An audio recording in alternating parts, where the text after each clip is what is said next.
Welcome to my YouTube channel board exam point में आप सभी का स्वागत है। तो गोस्वामी तुलसीदास के जीवन के परिचय के बारे में हम अध्ययन करेंगे कि बोर्ड परीक्षा में जीवन परिचय कैसे लिखा जाता है, वो भी ट्रिक के साथ। किसके साथ? ट्रिक के साथ हम बताएंगे कि कैसे लिखा जाता है जीवन परिचय, क्योंकि जीवन परिचय तो हर कोई लिखता है कि वो फुल मार्क्स नहीं मिलता है। और टॉपर्स कैसे लिखते हैं, किस प्रकार से उन्हें लिखते हैं कि उन्हें फुल मार्क्स मिल जाता है।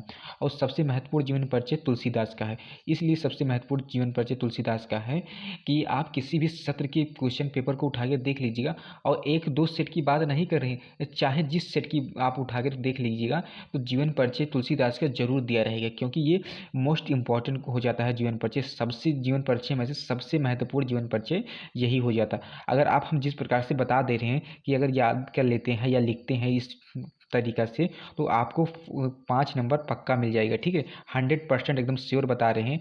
और टॉपर्स कैसे लिखते हैं इस बारे में भी चर्चा करेंगे, क्योंकि लिख के तो वैसे तो सब आते हैं, अधिकतर 95% लोग लिख कर आते हैं, लेकिन उनको 3 नंबर से या 4 नंबर से ज़्यादा नहीं मिलता।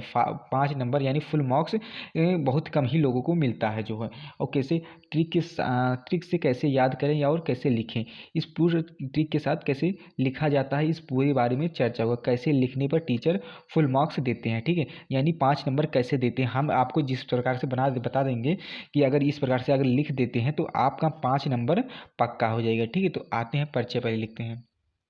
किसी भी जीवन परिचय लिखने से पहले क्या जरूरी होता है हमें कि कभी का संक्षिप्त परिचय लिखना जरूरी होता है। क्योंकि संक्षिप्त परिचय इसलिए लिखना जरूरी होता है कि जो कॉपी चेक करने टीचर्स जाते हैं वो बच्चों की ऊपर ध्यान नहीं देते, वो अपने कमाई के चक्कर में रहते हैं। क्योंकि आप जितनी कॉपी वो चेक करेंगे उतने उनकी पैसा बनेगा। ठीक है, पैसा बनेगा तो इसलिए वो जल्दी जल्दी आपकी कॉपी को चेक कर कर वो आप दूसरी कॉपी चेक करने लगते हैं, क्योंकि जितनी कॉपी चेक करेंगे उतने उनका पैसा बनेगा। तो आप यदि मेन टॉपिक का आप लिख देंगे संक्षिप्त परिचय में तो जानेगा एग्जामिनर कि ये बच्चा अच्छा लिखा है और इसे फुल मार्क्स दे दिया जाए। ठीक है, तो इसलिए इसमें इंपॉर्टेंट हो जाता है इसे संक्षिप्त परिचय लिखने में, क्योंकि संक्षिप्त परिचय में आप तुरंत देख ही लेगा।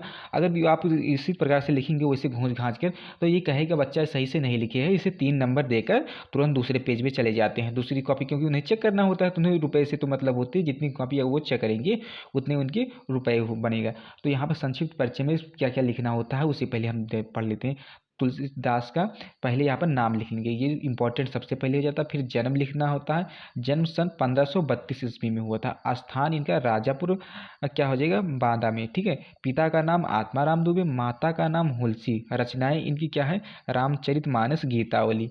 और मृत्यु इनकी क्या होती है, सन 1623 ईस्वी में हुआ था। ठीक है, इनका मृत्यु जो है 1623 ईस्वी में हुआ था। अब गोस्वामी तुलसीदास का जन्म सन 1532 ईस्वी को बांदा जिले के राजा नामक ग्राम में हुआ था। ठीक है, इनका जो जन्म बांदा जिले के राजापुर नामक ग्राम में हुआ था। इनके पिता का नाम आत्माराम दुबे तथा माता का नाम हुलसी था। और इनके बचपन का नाम राम बोला था।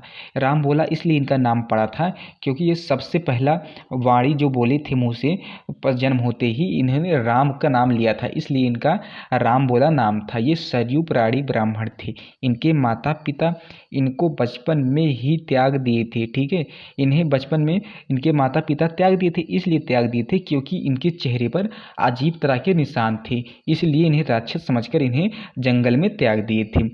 तब स्वामी नरहरिदास इनका पालन पोषण किया और इनका विवाह रत्नावली से हुआ था। ठीक है, इनका विवाह रत्नावली के साथ हुआ था।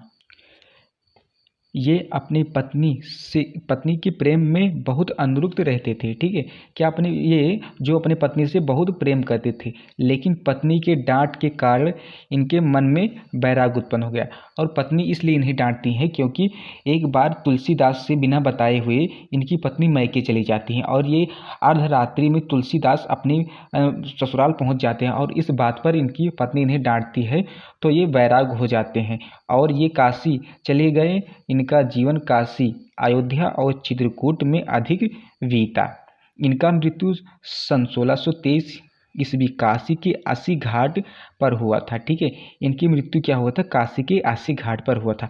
अगर आप इतना लिख देते हैं तो आपका 3 नंबर फिक्स हो जाता है। अब आती है बात तुलसीदास जी की महत्वपूर्ण रचनाएं के बारे में। तो पहला रचनाएं हमारा क्या हो जाता है? रामचरितमानस।